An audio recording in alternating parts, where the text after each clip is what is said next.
प्रश्न यह है कि क्या हमारा जीवन पूर्व निर्धारित है या नहीं। यह कोई व्यक्तिगत समस्या नहीं है, यह एक दार्शनिक प्रश्न है। हमारा जीवन पूर्व निर्धारित है भी और नहीं भी, हाँ भी और ना भी, और दोनों उत्तर जीवन के सभी प्रश्नों के लिए सत्य हैं।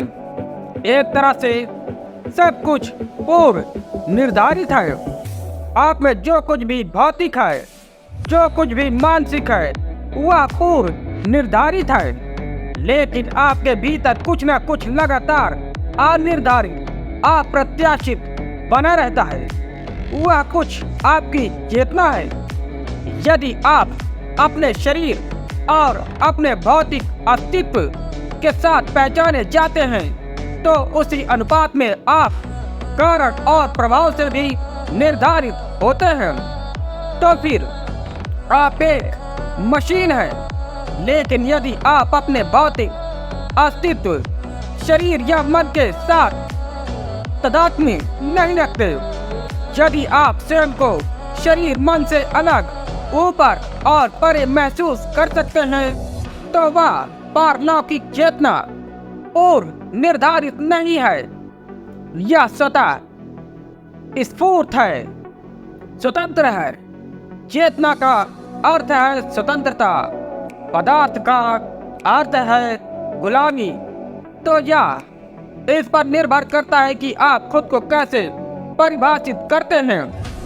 यदि आप कहते हैं मैं केवल शरीर हूँ, तो आपके बारे में सब कुछ पूरी तरह से निर्धारित है।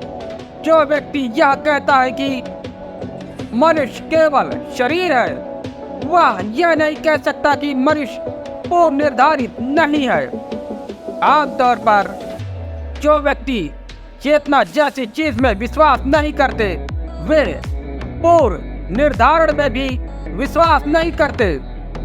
जो व्यक्ति धार्मिक है और चेतना में विश्वास करते हैं, वे आमतौर पर पूर्व निर्धारण में विश्वास करते हैं। इसलिए मैं जो कह रहा हूँ वह बहुत विरोधाभासी लग सकता है, लेकिन फिर भी मामला यही है। जिस व्यक्ति ने चेतना को जान लिया, उसने स्वतंत्रता को जान लिया। तो केवल एक आध्यात्मिक व्यक्ति ही कह सकता है कि कोई संकल्प नहीं है। यह एहसास तभी होता है जब आप शरीर के साथ पूरी तरह से अज्ञान हो जाते हैं। यदि आपको लगता है कि आप केवल एक भौतिक अस्तित्व है, तो कोई भी स्वतंत्रता संभव नहीं है। पदार्थ के साथ कोई भी स्वतंत्रता संभव नहीं है। पदार्थ का अर्थ है जो मुक्त नहीं हो सकता। इसे कारण और प्रभाव की श्रृंखला में प्रवाहित होना चाहिए। एक बार जब कोई व्यक्ति चेतना आत्मज्ञान प्राप्त कर लेता है, तो वह कारण और प्रभाव के दायरे से पूरी तरह बाहर हो जाता है। वह बिल्कुल अप्रत्याशित हो जाता है। आप उसके बारे में कुछ नहीं कह सकते। वह प्रत्येक क्षण को जीने लगता है। उसका अस्तित्व परमाणुमय हो जाता है। आपका अस्तित्व एक नदी जैसी श्रृंखला है, जिसमें हर कदम अतीत से निर्धारित होता है। आपका भविष्य वास्तव में भविष्य नहीं है। यह सिर्फ अतीत का उप उत्पाद है। यह केवल अतीत ही है जो आपके भविष्य का निर्धारण, आकार, निर्माण और अनुकूलन करता है। इसलिए आपका भविष्य पूर्वानुमानित है। स्किनर का कहना है कि मनुष्य किसी भी अन्य चीज की तरह ही पूर्वानुमानित है। एकमात्र कठिनाई यह है कि हम अभी तक उसके समग्र अतीत को जानने के साधन नहीं खोज पाए हैं। जिस क्षण हम उसके अतीत को जान सकते हैं, हम उसके बारे में सब कुछ भविष्यवाणी कर सकते हैं। जिन लोगों के साथ उन्होंने काम किया है, उनके आधार पर स्किनर सही है, क्योंकि वे सभी अंततः पूर्वानुमानित है।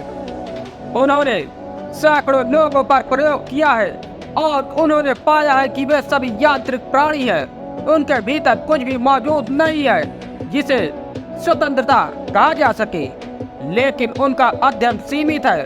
कोई भी बुद्ध उनकी प्रयोगशाला में प्रयोग के लिए नहीं आया है।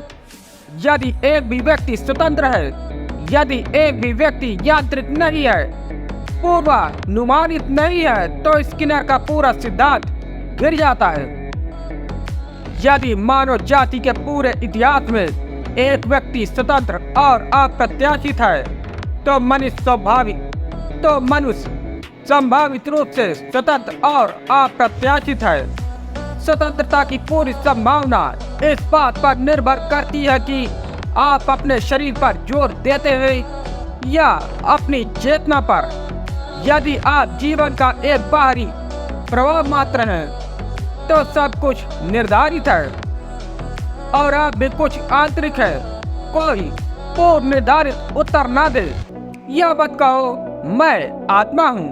अगर आपको लगता है कि आपके अंदर कुछ भी नहीं है, तो इसके प्रति ईमानदार रहें। यह ईमानदारी चेतना की आंतरिक स्वतंत्रता की ओर पहला कदम होगी। अगर आप गहराई से अंदर जाएंगे, तो आपको लगेगा कि सब कुछ बाहर का ही हिस्सा है। आपका शरीर बाहर से आया है, आपके विचार बाहर से आए हैं, यहाँ तक कि आपका स्वतंत्र भी आपको दूसरों द्वारा दिया गया है। इसलिए आप दूसरों की राह से इतना डरते हैं, क्योंकि वे पूरी तरह से आपके स्वयं के नियंत्रण में है। वे किसी भी क्षण आपके बारे में अपनी राय बदल सकते हैं। आपका स्वयं, आपका शरीर, आपके विचार आपको दूसरों द्वारा दिए गए हैं। तो अंदर क्या है? आप बाहरी संचय की परतें और पढ़ते हैं।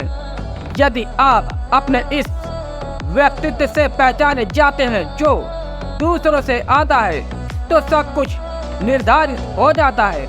जो कुछ भी बाहर से आता है, उसके प्रति जागरूक हो जाओ और इसमें तादात्म्य न बनाओ।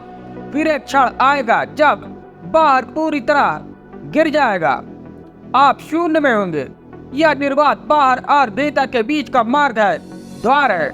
हम शून्यता से इतना डरते हैं, खाली होने से इतना डरते हैं कि हम बाहरी संचय से चिपके रहते हैं। व्यक्ति को इतना साहसी होना होगा कि संचय से तादात्म्य तोड़ सके और शून्य में रह सके।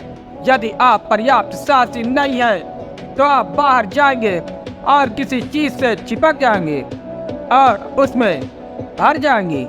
लेकिन शून्य में होने का यह क्षण ध्यान है।